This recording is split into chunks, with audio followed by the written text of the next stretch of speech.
បាទសួស្តីបងបងអរគ្នាអីវ៉ាន់មានក្នុងស្តុកស្រាប់អាចកំងបានបាទបងបងពេញចិត្តអាចកំងបាន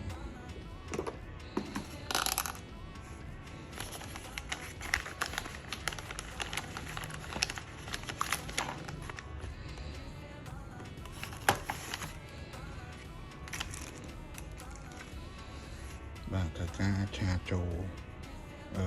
Telegram បានបងប្អូន